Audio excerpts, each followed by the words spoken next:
Hello guys, welcome to RP academy. तो दोस्तों, आप लोग जानते हैं आज से हम लोग डेली करंट अफेयर्स सीरीज शुरू कर रहे हैं, जिसमें पहले मैं आपको करंट अफेयर्स सॉल्व करवाया करूंगी, जो भी आज के करंट अफेयर्स हमारे रहेंगे। ठीक है। इसके बाद हम क्या करेंगे, यहाँ से हमारी सीरीज को थोड़ा आगे लेकर जाएंगे, जिसमें मैं आपको फर्दर कुछ और टॉपिक्स के जो हमारे क्वेश्चंस आज हमने न्यूज सॉल्व किए हैं उससे रिलेटेड क्वेश्चन सॉल्व करवाऊंगी। तो आपका ना एक तरीके से इसी क्लास में रिविजन भी हो जाएगा। ठीक है। तो चलिए स्टार्ट करते हैं, और इसका पीडीएफ जो है वो आपको हमारे टेलीग्राम चैनल पर मिल जाएगा। तो हमारे टेलीग्राम का लिंक आपको डिस्क्रिप्शन बॉक्स में मिल जाएगा। जब आप इस वीडियो के टाइटल पर क्लिक करोगे ना, तो आपको एक डिस्क्रिप्शन बॉक्स दिखेगा। इसमें हमने सभी लिंक्स प्रोवाइड कर रखे हैं, तो आप लिंक्स पर क्लिक करना है या फिर लिंक्स को कॉपी कर लेना, एंड देन उसके बाद में आप हमसे जुड़ सकते हैं हमारे टेलीग्राम चैनल पर। तो चलिए अब बिना किसी देरी के स्टार्ट करते हैं हमारी आज की क्लास। तो आज की क्लास में हमारी सबसे पहली न्यूज किसके बारे में है? ऑफ कोर्स यहाँ पर इंडिया के प्राइमरी सेक्टर के बारे में है, जो कि है एग्रीकल्चर। तो आप सभी लोग जानते हैं एग्रीकल्चर जो है वो बहुत इंपॉर्टेंट हम सभी के लिए रहता है, और इसी पर यहाँ पर हमारी काफी अच्छी खासी पॉपुलेशन एग्रीकल्चर के ऊपर डिपेंडेंट है। एंड इसी वजह से आप देख सकते हैं कि हमारे पास में अभी गवर्नमेंट जो है उनका फोकस हमेशा ही इस पर रहता है, एंड दैट्स वाई यहाँ पर ये न्यूज आपकी डिस्कस हो रही है। तो चलिए स्टार्ट करते हैं। सबसे पहले यहाँ पर बोला गया है कि जो हमारे यूनियन मिनिस्टर हैं agriculture and farmers welfare and rural development के, वो है कौन? हमारे श्री शिवराज सिंह जी हैं। ठीक है। तो इनके बारे में बोला गया है कि भाई यहाँ पर इन्होंने हाईलाइट किया है कि इंडिया जो है उसका राइज देखने के लिए मिल रहा है as fourth largest economy. Fourth largest economy किस चीज के लिए? यहाँ पर आपका यहाँ पर बेसिकली हम अब, आपने देखा था कि जापान को भी हम लोग सरपास कर रहे हैं, तो वही बात हो रही है under the leadership of prime minister Shri Narendra Modi. अब ये बोल रहे हैं कि एम्फेसाइज किया गया है developed agriculture and prosperous farmers के ऊपर फॉर अ विकसित भारत। तो डेवलप्ड इंडिया स्ट्रैटेजी, जो कि आपकी इकोनॉमिक सर्वे और यूनियन बजट में भी डिस्कस की गई है, तो इसको एक बार ध्यान में रखना। इसके अंदर जो भी बातें होती हैं वो आपसे एग्जाम में क्वेश्चन किए जा सकते हैं। इसके बाद में ये बोल रहे हैं कि जो गवर्नमेंट है वो एक्टिवली वर्क कर रही है कि एग्रीकल्चर के प्रोडक्शन को एक तो बढ़ाएं, एक हमारी जो कल्टीवेशन कॉस्ट है, जो हमारी इनपुट कॉस्ट होगी, उसको थोड़ा सा कम करा जाए, ताकि ऑफ कोर्स यहाँ पर आपका कॉस्ट प्राइस कम होगा तो बेनिफिट्स प्रॉफिट्स आपको ज्यादा रहेंगे। और यहाँ पर बात हो रही है कि हमें कंपनसेशन प्रोवाइड करनी है क्रॉप लॉसेस के लिए। तो आपने देखा है कभी फ्लड्स आ जाते हैं, क्लाइमेट चेंज बहुत ज्यादा हो रहा है, अलग अलग रीजंस की वजह से क्रॉप लॉसेस देखने के लिए मिलते हैं। फिर फेयर प्रैक्टिसेस की बात की गई है, फार्म प्रोड्यूस, और हमारे यहाँ पर इसके बाद में नेचुरल फार्मिंग प्रैक्टिसेस जो हैं उनको भी यहाँ पर इंक्रीज करने की बात की गई है। अब आप सोचेंगे भाई नेचुरल फार्मिंग जो है वो क्या होता है? तो ये एक ऐसा सस्टेनेबल एग्रीकल्चरल अप्रोच है जिसमें कि हम ह्यूमन इंटरवेंशन को तो कम कर रहे हैं, और जो हमारे नेचुरल प्रोसेसेस हैं उसी के थ्रू हमारी क्रॉप्स को कल्टीवेट करने की कोशिश करते हैं। तो हम कोशिश करते हैं कि भाई सॉइल हेल्थ हमारी अच्छी रहे, हम यहाँ पर कम इनपुट्स यूज करें, जैसे कि फर्टिलाइजर्स और पेस्टिसाइड्स हैं, तो यहाँ पर केमिकल फ्री या फिर ट्रेडिशनल फार्मिंग मेथड्स को हम यूज करने की कोशिश करते हैं। अब यहाँ पर आपके लिए कुछ इंपॉर्टेंट इनिशिएटिव्स हैं जो कि एग्रीकल्चर मिनिस्ट्री ने लिए हैं। तो पहला है आपका विकसित कृषि संकल्प अभियान। तो विकसित कृषि संकल्प अभियान जो है ये क्या है? आप लोगों ने इसके बारे में पहले भी पढ़ा होगा, ये स्टैटिक नॉलेज के अंदर भी आ जाता है आपका। तो यहाँ पर आपको बोला गया है कि ये एक कैंपेन केवल ग्रास रूट लेवल इनपुट्स जो हमें फार्मर्स से मिल रहे हैं, ठीक है, उनको करेक्ट करने के लिए यूज होगा। तो सबसे पहले तो आपको याद रखना है 29 ऑफ मई से 12 ऑफ जून तक यहाँ पर इसे स्टार्ट किया गया था। ठीक है। किसने स्टार्ट किया था? ये स्टार्ट किया गया था हमारे हम शिवराज सिंह चौहान जी के द्वारा, जो कि हमारे कौन है? एग्रीकल्चर मिनिस्टर हैं। ठीक है। तो अगर मैं यहाँ पर बात करूं आपसे कि ये जो कैंपेन है ये इंडियन एग्रीकल्चर को मॉडर्नाइज करने के लिए, इसकी साइंटिफिक आउटरीच बढ़ाने के लिए स्टार्ट हुआ था। तो 65,000 विलेजेस को हम यहाँ पर क्या करना चाहते हैं? टारगेट करना चाहते हैं। कितने विलेजेस? 65,000 विलेजेस। ठीक है। जहां पर 1.3 करोड़ फार्मर्स आपके इन्वॉल्व हैं। देखो एसबीआई, पीओ, आरबीआई, जो भी आपके इस तरह के एग्जाम्स होते हैं, यहाँ पर फैक्ट्स बहुत इंपॉर्टेंट होते हैं, नंबर्स इंपॉर्टेंट होते हैं, तो थोड़ा थोड़ा ध्यान से सुनते हुए जाना। ठीक है। तो यहाँ पर 1.3 करोड़ फार्मर्स को हम टारगेट कर रहे हैं, और हम इंडिया को food basket of the world बनाना चाहते हैं, जैसा कि हमारे यूनियन बजट में भी बात हुई थी। तो फूड बास्केट बनाने के लिए हम इसको यूज कर रहे हैं, ठीक है। ऑर्गेनाइजर्स कौन कौन है भाई कृषि संकल्प अभियान के? तो एक तो आपका आई केयर है, ठीक है, Indian council of agriculture research. फिर आपके स्टेट एग्रीकल्चर डिपार्टमेंट्स आ जाते हैं, कृषि विज्ञान केंद्र आ जाते हैं, और फार्मर प्रोड्यूसर ऑर्गेनाइजेशन इसका हिस्सा है। ओके, अब आते हैं हमारे नेक्स्ट अभियान के ऊपर, which is bridging the land lab to land gap, ठीक है। तो यहाँ पर हम क्या करना चाहते हैं? फूड प्रोडक्शन को बढ़ाना चाहते हैं। अब फूड प्रोडक्शन को अगर हम बढ़ाना चाहते हैं तो वो कैसे बढ़ सकता है, उसकी बात आ रही है कि भाई ब्रिजिंग अगर हमें करनी है लैब टू लैंड गैप की तो कैसे होगी? तो हमने देखा कि भाई फूड प्रोडक्शन जो है वो हमारा ऑलरेडी बढ़ रहा है। कितना बढ़ चुका है? 44% से बढ़ चुका है। नंबर्स और परसेंटेजेस इंपॉर्टेंट होती हैं पास्ट 11 ईयर्स में, ठीक है। तो अगर हम अब यहाँ पर क्या करना चाहते हैं, अगर हम यहाँ पर देखें कि भाई हमारे पास में 16,000 एग्रीकल्चर साइंटिस्ट हैं, स्टिल एक डिस्कनेक्ट जो है वो लैब रिसर्च और फील्ड एप्लीकेशन में देखने के लिए मिल रहा है। तो यहाँ पर हम कोशिश कर रहे हैं कि हमारे पास में जो बेसिकली हमारे फार्मर्स हैं उनको हम हमारे साइंटिस्ट हमारी लैब टीम्स के साथ में कनेक्ट करें, ठीक है। तो यहाँ पर गवर्नमेंट की कोशिश है कि 1.5 करोड़ फार्मर्स इंडिया के जो हैं उनको हम साथ में यहाँ पर एंगेज करें कि वो फील्ड विजिट्स वगैरह कर कर डिमॉन्स्ट्रेशन हो उनकी फील्ड्स पर, और यहाँ पर उनको बेटर सोल्यूशंस प्रोवाइड किए जाएं। फिर आता है आपका farmer led innovation and participatory research. तो यहाँ पर एक रिसर्च अप्रोच जो है हमारी, उसमें एक मेजर शिफ्ट देखने के लिए मिला है। तो जो रिसर्च टॉपिक्स हैं वो अब हमारे कैसे डिसाइड हो रहे हैं कि भाई हमारे फार्मर्स क्या इनपुट्स दे रहे हैं। देखो, अगर आप एक क्लोज रूम में काम कर रहे हो और आप वहां बुक्स रीड कर रहे हो, और एक पर्सन है जो कि ग्रास रूट पर काम कर रहा है, वो उन खेतों में ही काम कर रहा है, तो आप जो यहाँ से बातें पढ़ रहे हो सकता है वो एक्सपीरियंस काफी डिफर करता हो जो यहाँ पर है। तो इन दोनों को आपस में कनेक्ट करना बहुत जरूरी है। अब इनको कनेक्ट करने के लिए ही इस तरह के जो हमारे इनिशिएटिव्स हैं वो लेकर आए गए हैं। तो यहाँ पर हमें हमारी इनोवेशन को स्केल अप करना है, ठीक है। अगर किसी ने लापता मूवीज देखी होगी तो वहां पर आपको दिखाया गया है कि भाई एग्रीकल्चर की अगर नॉलेज है हमारे फार्मर्स को तो उनके लिए कितना बेनिफिशियल होगा। मैं ये नहीं बोल रही आप जाकर देखो, बट यस वहां पर जो चीजें बताई गई हैं, अगर आप नबार्ड के एग्जाम देते हो तो आप लोग बहुत अच्छे से कनेक्ट कर पाओगे, या आपने अगर बीएससी वगैरह एग्रीकल्चर में किया है तो you will be able to connect with those things. हम नेक्स्ट बात करें अगर हम की इश्यूज जो हमारे फार्मर्स रेस करते हैं वो क्या क्या है। तो पहला तो ये लोग बोलते हैं कि भाई देखो हमारे पास में सब स्टैंडर्ड सीड्स हैं, ठीक है, हमारे पास जो सीड्स हैं और जो पेस्टिसाइड्स हैं उनकी क्वालिटी अच्छी नहीं है।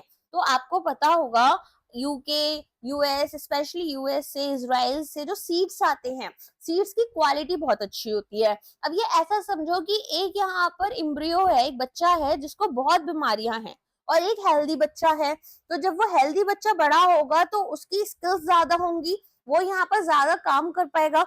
ऐसे ही आपकी जो यहाँ पर क्रॉप्स होती हैं, अगर इनके सीड्स हेल्दी नहीं है, अच्छी क्वालिटी के नहीं है, तो यहाँ पर एक अच्छी आपको फसल देखने के लिए नहीं मिलती है, ठीक है। फिर यहाँ पर सीड्स जो हैं उनकी भी अवेलेबिलिटी बहुत कम देखने के लिए मिलती है।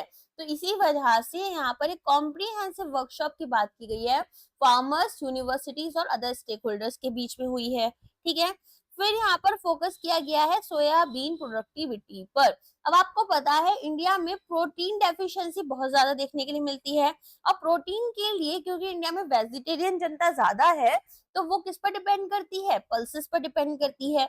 बट वी ऑल्सो नो कि भाई सोयाबीन जो है, ठीक है, अब इंडिया में इंपोर्ट बहुत ज्यादा होता है पल्सेस का, स्टिल जो पल्सेस की रिक्वायरमेंट है, जो प्रोटीन की रिक्वायरमेंट है वो फुलफिल नहीं हो पाती। तो हमें यहाँ पर कुछ सब्सटीट्यूट्स चाहिए, एंड ऐसे में सोयाबीन एक बहुत हेल्दी सब्सटीट्यूट रहता है, ठीक है। तो ये एक वैल्यू एडेड एक्सपोर्ट भी है हमारे लिए। तो जैसे कि आप लोग जानते हैं अब लोग जो हैं वो वेगन डाइट्स की तरफ जा रहे हैं, तो सोया मील, टोफू, सोया मिल्क, ये सारी चीजें आपकी जो हैं वो बन रही हैं, एक हेल्दी सब्स्टिट्यूट आ रहा है वेगन के लिए।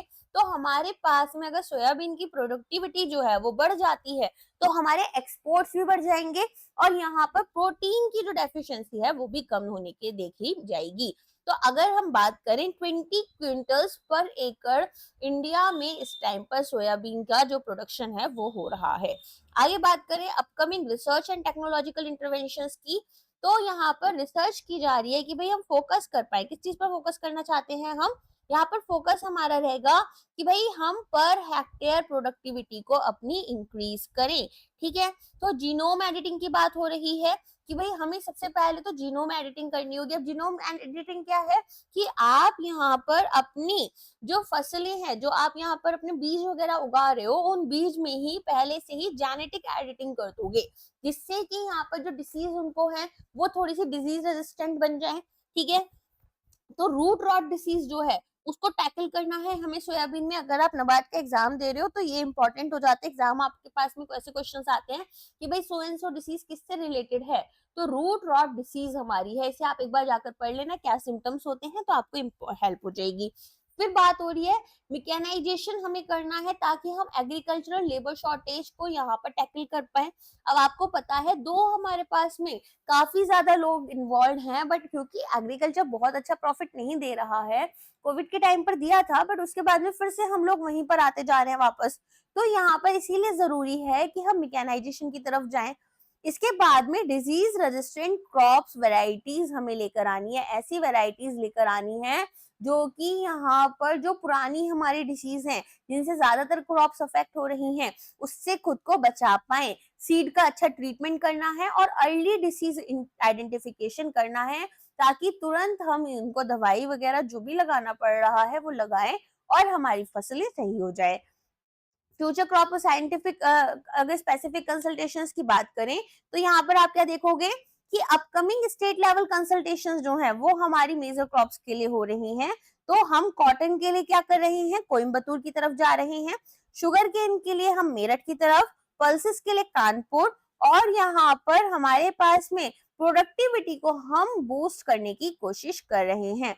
तो विजन क्या है यहाँ पर हमारा कि one nation one agriculture one team हमारे पास हो। तो गवर्नमेंट की यहाँ पर कमिटमेंट है कि इंक्लूसिव सस्टेनेबल एग्रीकल्चरल डेवलपमेंट करें। ठीक है, तो यहाँ पर कलेक्टिव एक्शन होगा by all stakeholders. Stakeholders farming में कौन है, फार्मर्स हो गए, साइंटिस्ट हो गए, यूनिवर्सिटीज हो गई, राइट, तो यहाँ पर पॉलिसी मेकर्स हो गए, तो ये सभी लोग मिलकर यहाँ पर एक कलेक्टिव एक्शन लें। ठीक है, नेक्स्ट न्यूज पर आते हैं। नेक्स्ट न्यूज किसके बारे में है, यहाँ पर बात हो रही है हमारे डीपीआईआईटी की कि भाई जो सेक्रेटरी हैं डीपीआईआईटी के, उन्होंने अभी पीएमजी रिव्यू किया है। किसका रिव्यू किया है, मेगा इंफ्रास्ट्रक्चर प्रोजेक्ट्स का। कहाँ कहाँ, झारखंड, सिक्किम, नागालैंड, असम एंड अरुणाचल प्रदेश। अब डीपीआईआईटी का फुल फॉर्म क्या है, department for promotion of industry and internal trade. ये आती किसके अंडर है, मिनिस्ट्री ऑफ कॉमर्स के अंडर ये आती है। अब देखिए यहाँ पर सेक्रेटरी कौन है, अमरदीप सिंह भाटिया जी हैं। तो इन्होंने क्या बोला है, इन्होंने भाई देखा कि क्या किस तरह का काम चल रहा है आपका झारखंड, सिक्किम, नागालैंड, असम और अरुणाचल प्रदेश में। तो फैसिलिटेट किसने किया है इसको, प्रोजेक्ट मॉनिटरिंग ग्रुप ने। ठीक है, सीनियर पार्टिसिपेंट्स वगैरह आपसे एग्जाम में नहीं पूछे जाते हैं, वो आपको पता है कि भाई सेंट्रल मिनिस्ट्री से लोग होंगे, स्टेट गवर्नमेंट के लोग होंगे। अब यहाँ पर बात हो रही है कि क्या क्या चीजें हम देख सकते हैं। तो झारखंड में यहाँ पर 18 इश्यूज देखे गए हैं 11 प्रोजेक्ट्स के अंदर। ठीक है, टोटल कॉस्ट जो इन प्रोजेक्ट्स की वो 34,213 करोड़ रुपीज है। की प्रोजेक्ट्स कौन कौन से हैं, पटराटू थर्मल पावर स्टेशन है। ठीक है, अब इसका एक्सपेंशन हो रहा है। एग्जाम में क्वेश्चन क्या आ सकता है कि हाल फिलहाल में recently there was a news about Patratu thermal power station, it's located in which state. तो आपको पता होना चाहिए इट इज इन झारखंड। अब इसके बाद में डेवलपर कौन है इसके, तो एनटीपीसी है और पीयूवीएनएल है।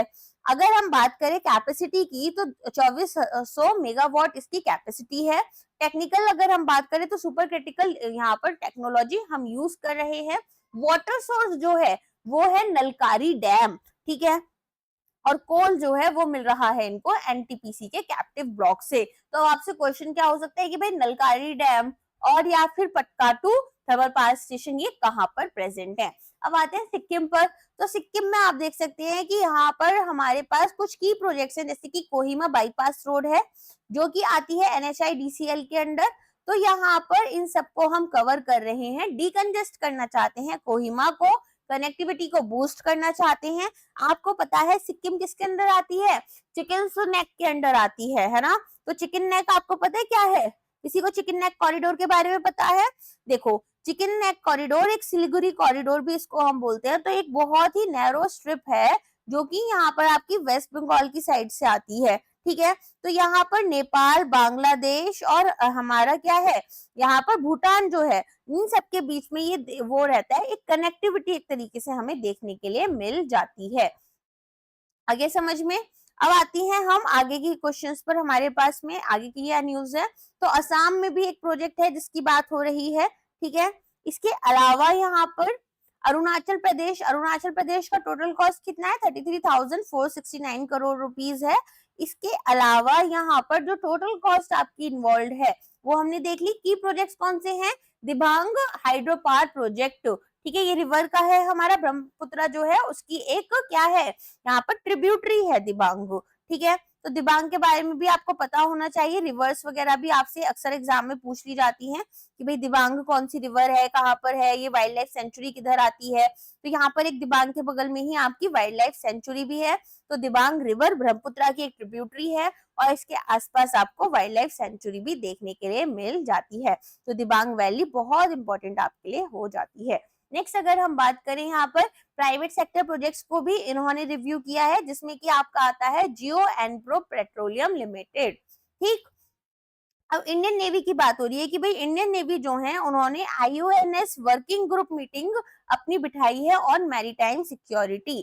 तो IONS का फुल फॉर्म क्या है वो भी आपको पता होना चाहिए, इंडियन ओशन नेवल सिंपोजियम, जैसा कि आप यहाँ पर देख सकते हैं, ठीक है। तो यहाँ पर ये IONS का आपको क्या करा है, उन्होंने वर्किंग ग्रुप बिठाया है ऑन मैरीटाइम सिक्योरिटी। जैसा कि आप लोग जानते हैं इस टाइम हमें इंडियन ओशन में स्पेशली चाइना से बहुत खतरा है, ठीक है। तो इसी वजह से ये सारी चीजें इंपॉर्टेंट हो जाती हैं। ये देखो डायरेक्टली हम लोग नहीं बात करते हैं कि भाई चाइना इन्वॉल्व है या नहीं इन्वॉल्व है, बट ये मेजरली जो इनिशिएटिव्स अभी लिए जा रहे हैं ना, वो चाइना के डोमिनेंस को कम करने के लिए ही लिए जा रहे हैं, ये याद रखना। चलो अब आ जाते हैं कि भाई यहाँ पर पार्टिसिपेटिंग नेशंस आपके कौन कौन से हैं। तो IONS के जो मेंबर्स हैं, ठीक है, 13 मेंबर्स हैं हमारे। Australia, Bangladesh, France, India, Kenya, Mozambique, Oman, Russia, Saudi Arabia, south Africa, Sri Lanka, Tanzania और थाईलैंड। पर्पस क्या है कि एक डेडिकेटेड प्लेटफॉर्म बनाएंगे डायलॉग और कॉपरेशन के लिए, ताकि मैरीटाइम सिक्योरिटी कर पाए। इसके अलावा यहाँ पर हमें एक्शनेबल आउटकम्स लेकर आने हैं।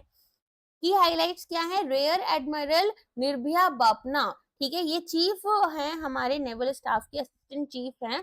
तो इन्होंने रियफर्म किया है कि भाई इंडिया जो है रीजनल मैरीटाइम कोऑपरेशन में यहाँ पर कमिटमेंट दिखा रहा है। इंपॉर्टेंस यहाँ पर मल्टीलैटरल मैकेनिज्म की बात हो रही है।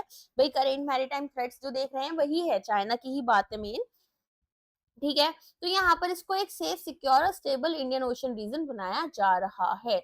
आपने देखा होगा बहुत ज्यादा यहाँ पर ना जो चाइना है वो इंडियन ओशन के अंदर अपना बहुत दबदबा बना रही है। तो काफी ज्यादा यहाँ पर आप देखोगे सबमरीन्स वगैरह वगैरह लेकर आए हैं।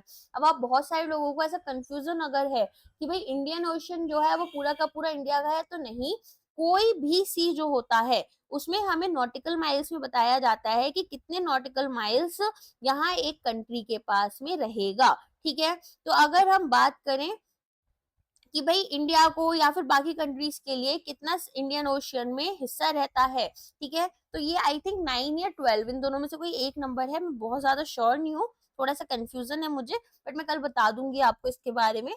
आगे अगर हम बात करें यहाँ पर AI इन गवर्नेंस, तो 2 डे ट्रेनिंग प्रोग्राम जो है by NEGD and IIT Delhi यहाँ पर कंडक्ट हुआ है, ठीक है, AI in governance.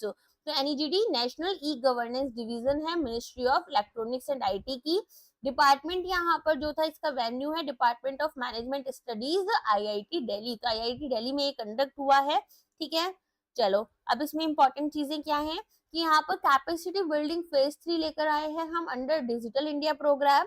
Focus area हमारे of course AI policy framework, ethical legal consideration, digital transformation and real world AI uses है। अब ये जो 4 स्टेटमेंट्स देख रहे हो, ये 4 स्टेटमेंट पर आपका मल्टीपल स्टेटमेंट क्वेश्चन एग्जाम में देखने के लिए मिल जाता है। नेक्स्ट अगर हम बात करें, 21st स्टीयरिंग कमेटी मीटिंग हुई है ऑफ प्रोजेक्ट एलिफेंट, जो कि चेयर में किसने की है, यहाँ पर यूनियन मिनिस्टर श्री भूपेंद्र यादव ने। अब प्रोजेक्ट एलिफेंट हमेशा से ही एक काफी इंपॉर्टेंट यहाँ पर इनिशिएटिव रहा है, जो कि आपका 1992 में स्टार्ट हुआ था। ठीक है, तो अब यहाँ पर बात हो रही है कि भाई इवेंट जो है वो हमारा वेन्यू किया था इसका Indira Gandhi national forest academy, Dehradun. ठीक है, श्री भूपेंद्र यादव यूनियन मिनिस्टर जो हैं हमारे environment, forest and climate change के, इन्होंने इसको क्या किया, हेड किया है। ठीक है, सबसे पहले बात की गई है ह्यूमन एलिफेंट कॉन्फ्लिक्ट की। अब आपने देखा होगा बहुत बार क्या होता है, जो हाईवेज वगैरह बनते हैं या जो कॉरिडोर्स बना दिए जाते हैं बिटवीन अपन की जो वाइल्ड लाइफ सेंचुरीज होती हैं, अब बहुत सारे एलिफेंट्स ना उसमें मर जाते हैं। तो एलिफेंट्स ने भी अब धीरे धीरे क्या किया है ना, इंडिया में अटैक करना शुरू कर दिया है, अब जो यहाँ पर लोग ट्रैवल कर रहे होते हैं। तो इसी को हम बोलते हैं ह्यूमन एलिफेंट कॉन्फ्लिक्ट, जो कि एक मेजर चैलेंज बनकर हमारे सामने आ रहा है। तो एम्फेसाइज किया गया है कि भाई यहाँ पर एक कम्युनिटी इन्वॉल्वमेंट हो, वाइल्ड लाइफ कंजर्वेशन की तरफ हो, सोशल सिक्योरिटी और बेटर वर्किंग कंडीशंस प्रोवाइड की जाए हमारे फ्रंटलाइन फॉरेस्ट स्टाफ को। ठीक है, अगर आप देखोगे ना इंडिया में जो फॉरेस्ट स्टाफ है वो भी बहुत गरीब, बहुत खराब उसमें रहते हैं। एक नेटफ्लिक्स पर ना अपनी वो आई थी, सीरीज आई थी एलिफेंट से रिलेटेड, वो बहुत प्यारी सीरीज है, उसमें ऑस्कर भी हमको मिला था। तो ऑस्कर की मतलब बहुत बहुत आप उसे देखोगे ना एक बार, एलिफेंट विस्पर्स कर कर कुछ था उसका नाम, तो द एलिफेंट विस्पर्स ऐसे था। तो उसमें भाई इंडियन फिल्म थी, उसको ऑस्कर मिला, आपको एक बार देखनी चाहिए अगर आपके पास कभी फ्री टाइम हो, आपको बहुत पसंद आएगा वो।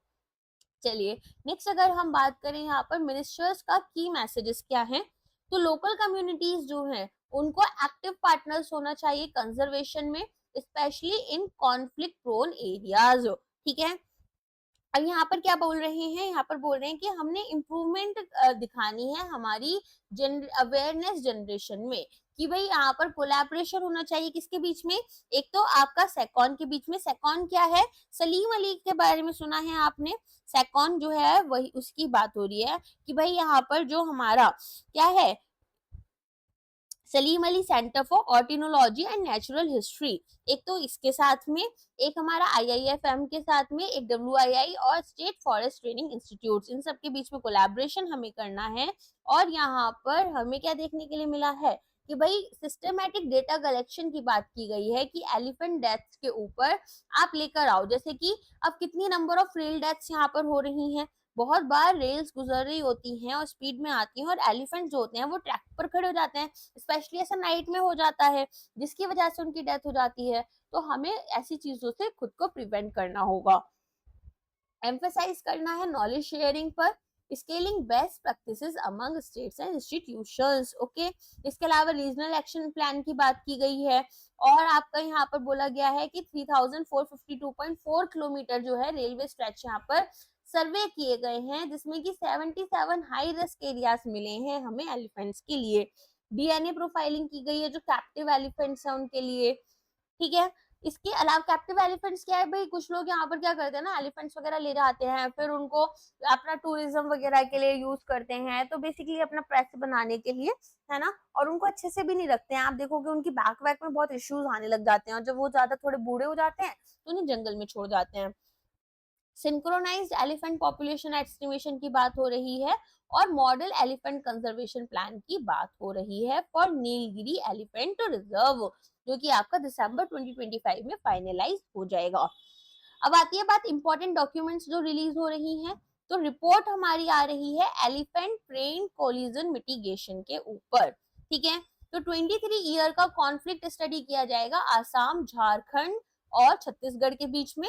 एडवाइजरी प्रोवाइड की जाएगी सेफ टस्क ट्रिमिंग प्रैक्टिसेस के ऊपर।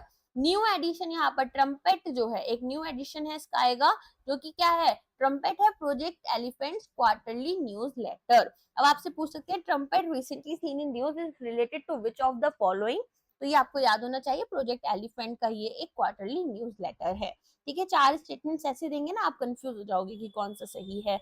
अब आप देखो वर्ल्ड एलिफेंट डे जो है वो हम सेलिब्रेट करेंगे अगस्त 12 2025 में इन कोयम्बटूर, तमिलनाडु। ठीक है, इसके अलावा यहाँ पर गज गौरव अवार्ड जो है वो प्रेजेंट किए जाएंगे।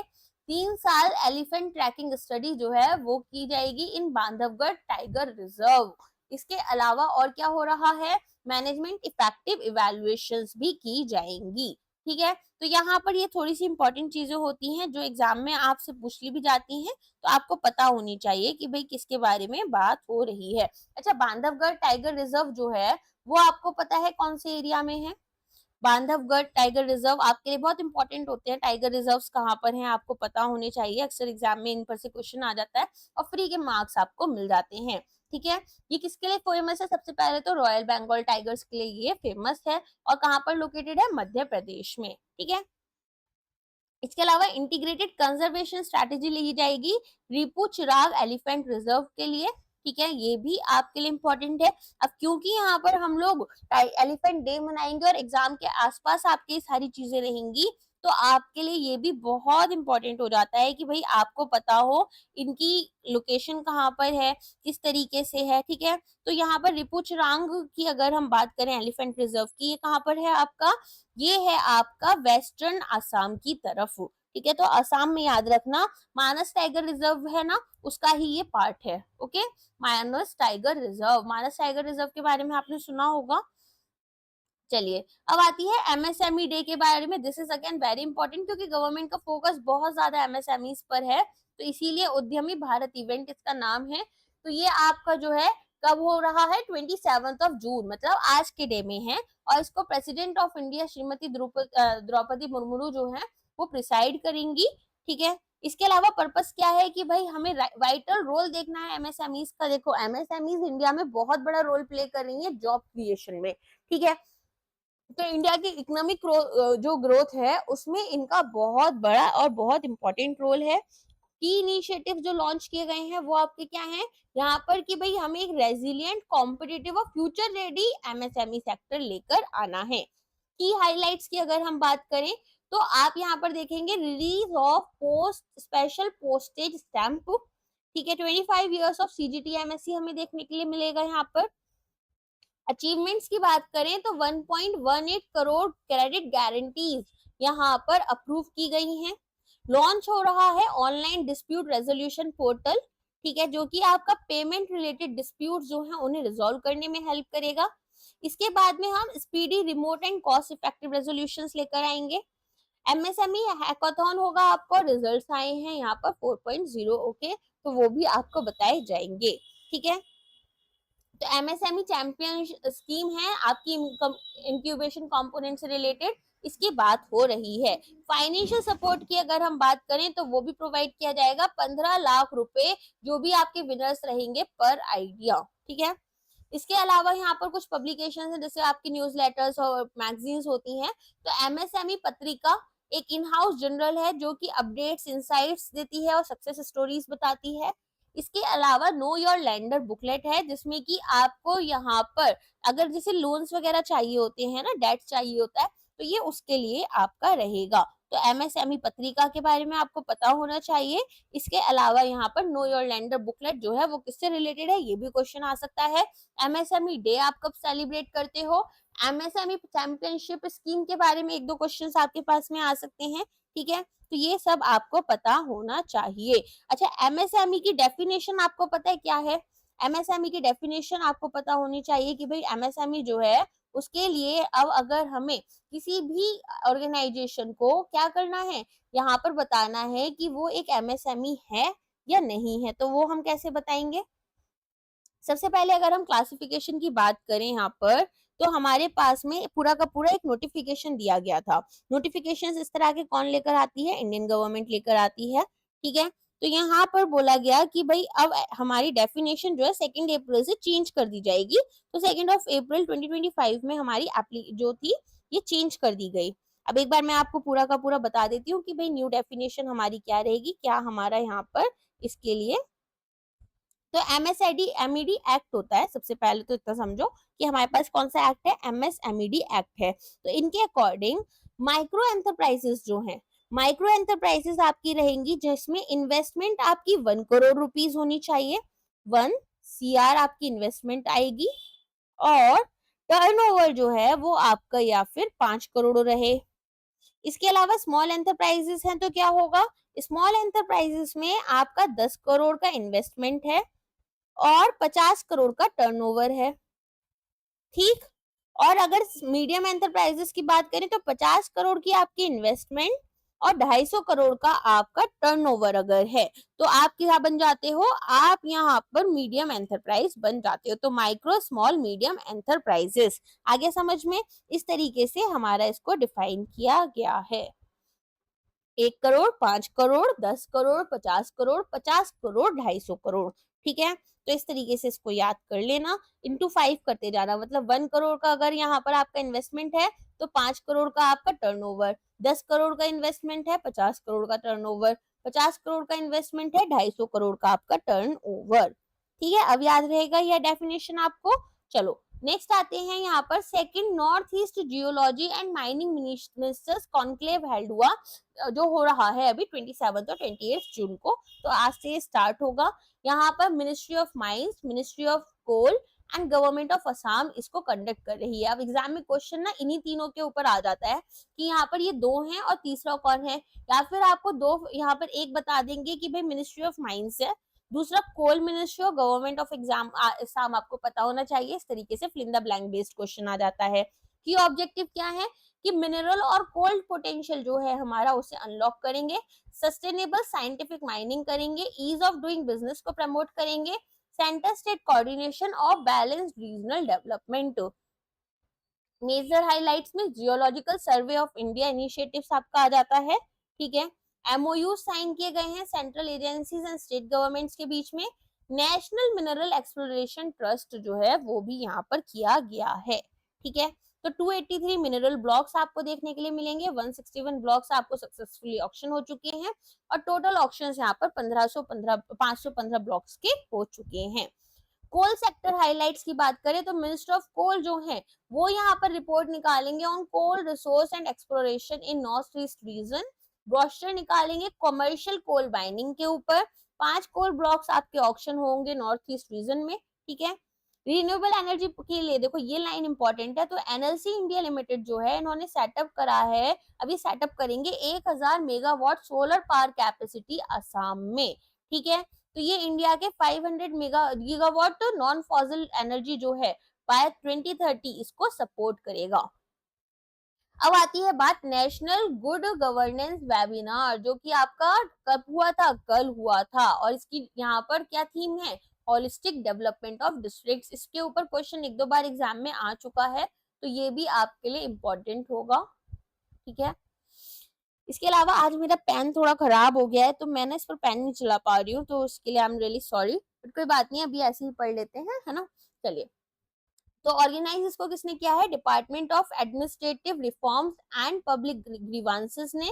पार्ट है ये national good governance webinar series का, चेयरपर्सन है इसके वी श्रीनिवास।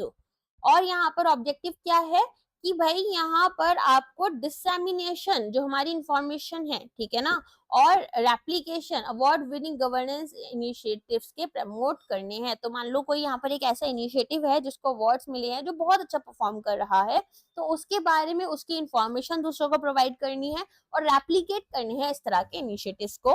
बेस्ट प्रैक्टिसेस जो अलग अलग डिस्ट्रिक्ट से हैं यहाँ पर, उनको हमने अवार्ड देना है PM's award for excellence in public administration, ठीक है।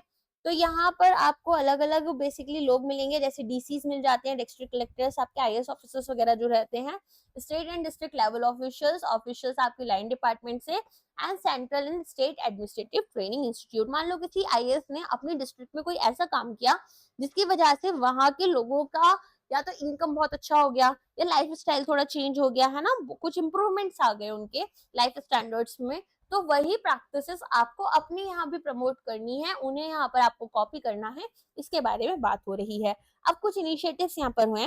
सबसे पहले है कुपवारा डिस्ट्रिक्ट, जो कि आपको पता है टेररिस्ट एरियाज में से आ जाता है, बहुत ज्यादा टेररिज्म देखने के लिए मिलता है। तो यहाँ पर इन्होंने 2024 पीएम अवार्ड में फॉर होलिस्टिक डेवलपमेंट के बारे में बात की है। तिनसुकिया डिस्ट्रिक्ट आसाम में है, यहाँ पर ये श्री स्वप्निल पॉल जो है डिस्ट्रिक्ट कमिश्नर उसके, उन्होंने यहाँ पर हाईली इनोवेटिव रेप्लिकेबल मॉडल बताया है गवर्नेंस का फॉर इंक्लूसिव डिस्ट्रिक्ट डेवलपमेंट। अब नेक्स्ट आपकी न्यूज आती है ग्रीन डेटा सेंटर। किसने लॉन्च किया है ये? यहाँ पर ये एक सेंटर बना है, सीएम योगी आदित्यनाथ ने इसका फाउंडेशन बेसिकली यहाँ पर इनॉग्रेट किया है और union minister doctor Jitendra Singh ने। ठीक है, कहाँ पर हुआ है? साहिबाबाद है गाजियाबाद में। ठीक है, तो यहाँ पर उसमें हुआ है सेंट्रल इलेक्ट्रॉनिक्स लिमिटेड। इसके अलावा डिग्नेटरीज आपको पता ही है। अब ये ग्रीन डेटा सेंटर के बारे में थोड़ी सी इंफॉर्मेशन देख लेते हैं क्योंकि ये इंपॉर्टेंट हो जाता है। ठीक है, इसको आप अच्छे से समझना। तो कोलैबोरेशन यहाँ पर हुआ है बिटवीन सीईएल एंड ईएसडीएस के बीच में। ठीक है, इन्वेस्टमेंट यहाँ पर 1000 करोड़ की हुई है, कैपेसिटी इसकी 30 मेगावाट की है। और यहाँ पर आपको डिजाइन की अगर हम बात करें कि भाई ये डिजाइन जो है वो कौन लेकर आया था, तो वो डिजाइन आपको प्रेजेंट किया गया है tier 3 TIA uptime compliant के थ्रू। ठीक है, इसके अलावा अगर हम बात करें और क्या देखने के लिए मिलेगा आपको, आपको यहाँ पर देखने के लिए मिल रहा है कि स्केलेबल इंफ्रास्ट्रक्चर है जिसमें 200 हाई डेंसिटी रैक्स या फ्लोर्स हैं, 40 जीबीपीएस का फाइबर रिंग देखने के लिए और 10 जीबीएस क्लाउड लिंक्स देखने के लिए मिलेंगे। फीचर्स क्या है? रेन वाटर हार्वेस्टिंग में काम आएगा, रिफ्लेक्टिव रूफिंग में और स्मार्ट कूलिंग के लिए ये काम आएगा। पर्पस क्या है? Energy efficient sustainable digital infrastructure ये प्रोवाइड करने की कोशिश कर रहे हैं। ठीक है, इसके अलावा स्टार्टअप एंटरप्राइजेस और गवर्नमेंट एजेंसीज को सपोर्ट करने के लिए है, लोकल इनोवेशन और स्किल्ड जॉब क्रिएशन। ठीक, अब सीएल का कंट्रीब्यूशन और अचीवमेंट्स की बात करें तो सबसे पहले सोलार लीडरशिप में आप देखोगे इंडिया का जो पहला सोलार सेल था 1977 में वो इन्होंने ही बनाया था। ठीक है, और इसके अलावा यहाँ पर डिफेंस इनोवेशन में आप देखोगे इन्होंने रडार्स वगैरह बनाए थे जो आपके आकाश मिसाइल सिस्टम में यूज हुए थे और ऑपरेशन सिंदूर में काफी इफेक्टिवली इन्होंने काम किया। अदर सेक्टर्स की बात करें तो ये रेलवे सेफ्टी, डिजिटल लिटरेसी, इन सब में भी यहाँ पर काफी एक्टिव है और इंफ्रास्ट्रक्चर डेवलपमेंट में।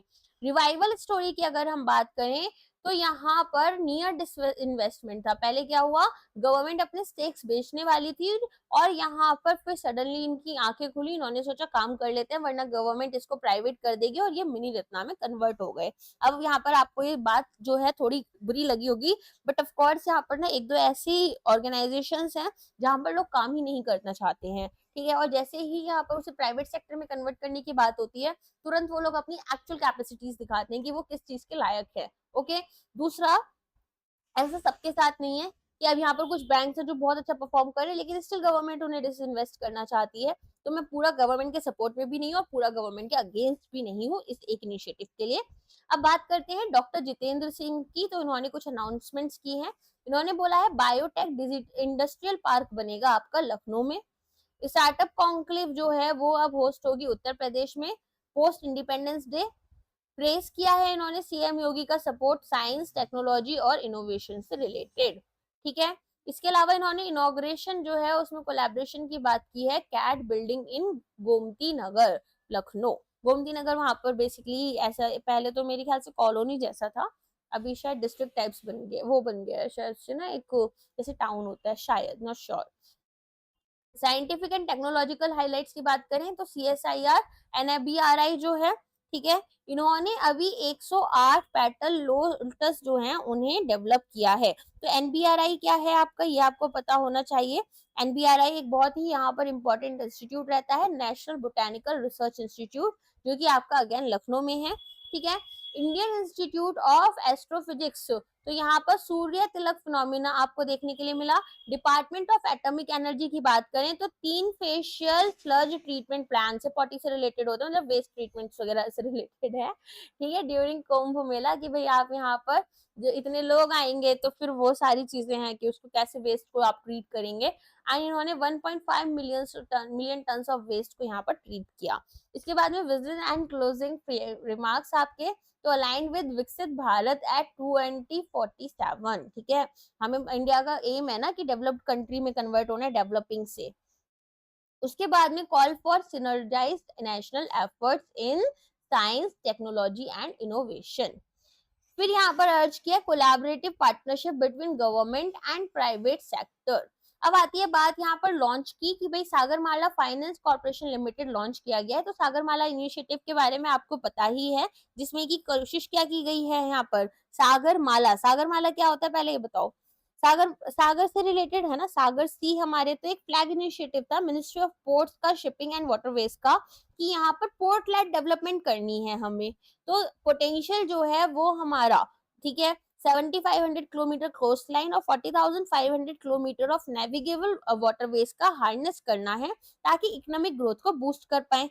अब इसी से रिलेटेड यहाँ पर, इसकी फाइनेंसिंग से रिलेटेड हमारे पास एक एनबीएफसी आया है जिसका नाम है सागरमाला फाइनेंस कॉर्पोरेशन, ठीक है। तो अभी एक नॉन बैंकिंग फाइनेंशियल कंपनी रहेगी जो कि कंप्लीटली मैरीटाइम सेक्टर से रिलेटेड डेडिकेटेड रहेगी। ओके, ऑफ कोर्स इसे कौन लेकर आया होगा, minister of ports, shipping and waterways. Other dignitaries यहाँ पर कौन कौन है, तो मिनिस्टर ऑफ स्टेट फॉर आपका port, shipping and waterways and secretary. अब बात करते हैं भाई ये सागरमाला फाइनेंस कॉर्पोरेशन लिमिटेड है क्या। अगर आप बैंक का एग्जाम दे रहे हो तो ये बहुत इंपॉर्टेंट आपके लिए हो जाता है, वेरी इंपॉर्टेंट में इसको मार्क करना, नॉट जस्ट इंपॉर्टेंट। इस पर से क्वेश्चन अगर हाल फिलहाल में आपके 2-3 महीने में कोई भी एग्जाम होगी तो इस पर से डेफिनेटली क्वेश्चन बनेगा।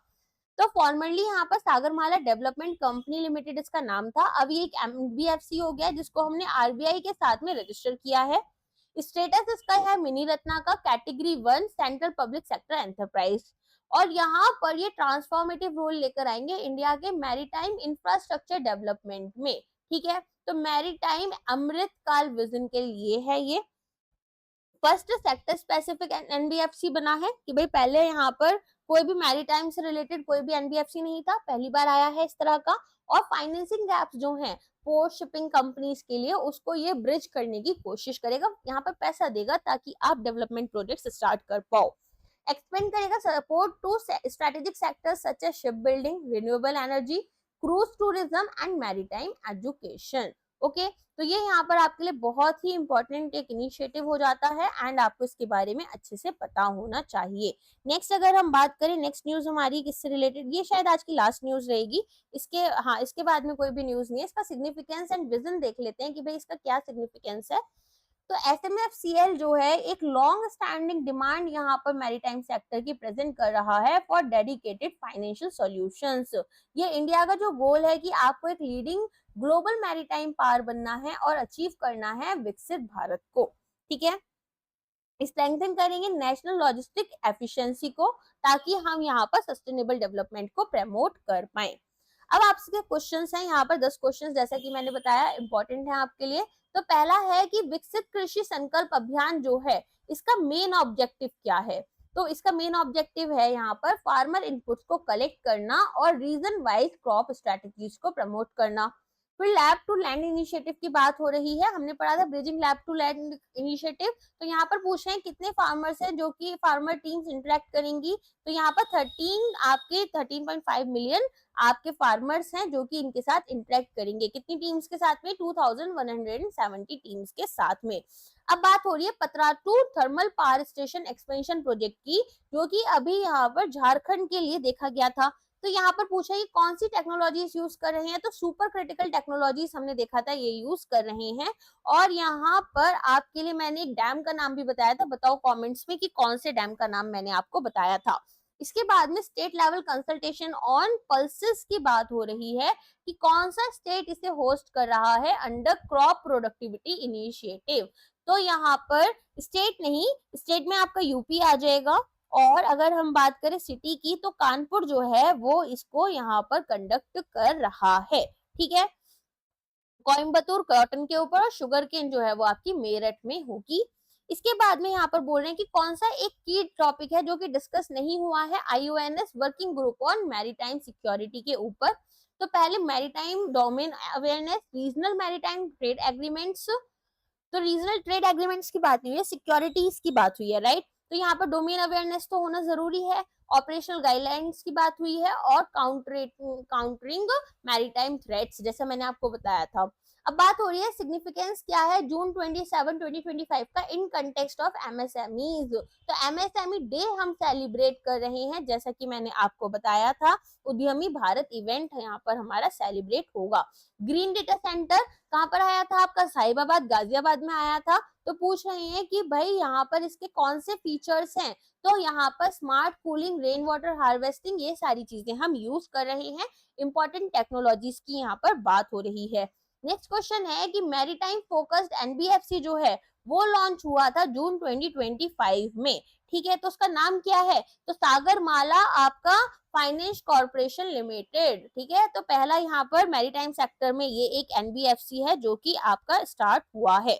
इसके अलावा अगर हम बात करें और क्या क्या है आपको देखने के लिए मिलेगा,